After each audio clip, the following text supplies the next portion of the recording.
सभी भाई बहनों से नमस्कार करती हूँ। अपने यूट्यूब चैनल पर सभी का स्वागत करती हूँ। तहे दिल से धन्यवाद करती हूँ। दोस्तों, एक बहुत दर्दनाक सोहर गीत लेके आई हूँ। एक राजा की दो रानियाँ हैं, उसी के माध्यम से सोहर गीत मैं बनाई हूँ। आप लोग सुने, जैसा लगे कमेंट बॉक्स में ज़रूर बताएं। तो आप लोग के बीच में लाए तो सुने। एक ही राजा के दुई रनिया तये कही गोरी तये कही सावरी हो, बहिनी गोर की सोई राजा कोरवात सावरी दुअरवात सावरी दुअरवानु हो, बहिनी गोर की सोई राजा कोरवात सावरी दुअरवात सावर की दुअरवानु हो।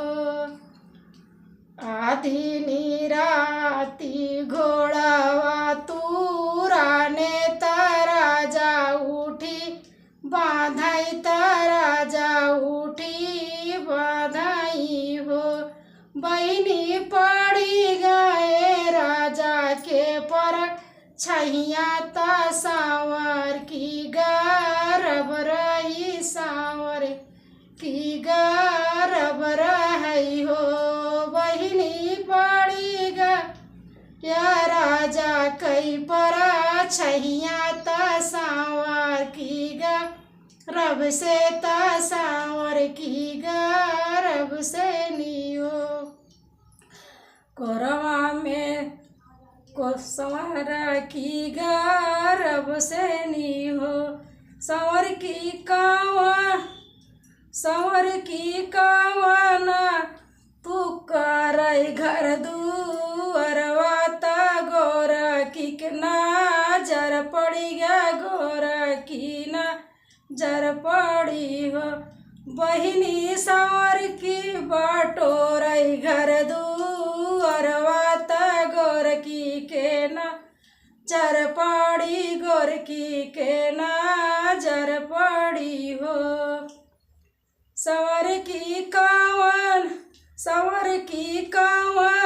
छायल चिता लायु तगर भजा नायु तगर भजा नायु हो, संवर की कावन छायल चिता लायु तगर भजा नायु हो, गोरकौस आधी राती घोड़ावा तुराने तराजा उठी बाधाई तराजा उठी बाधाई हो, गोरकौ पड़ी गए राजा पर छैया तह महूगा रवि गए हम महूगा रवि गए हो, बही गोरकौ पड़ी गए राजा पर छैया तह महूगा रवि गए हो, इतनी बचन गोर की सुनली तसुबा मानवा दुखित भैले मानवा दुखित भैले हो, सखिया सोई मनाई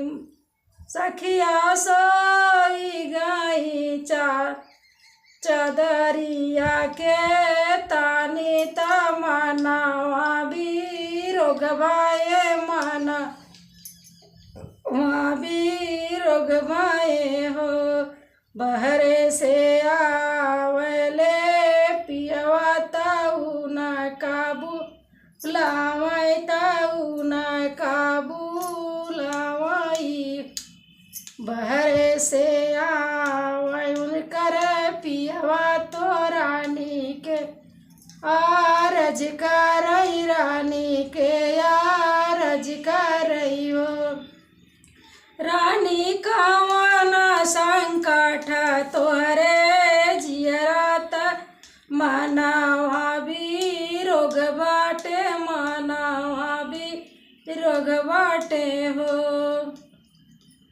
राजा हमहू त सोए तोहरे कोरवा सवार की दुअरवा सवार की दुअरवानु हो।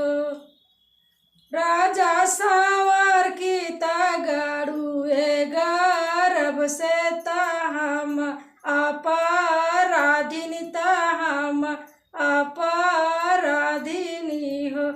राजा सावर की तो गरुएगा रब से माया पराधीनी माया पराधीनी हो। चुप रहे रानी चुप रहा भला केहू से जानी कहा तू। चुप रहे रानी चुप रहा भला निका कैलू तू भला निका कैलू ही हो।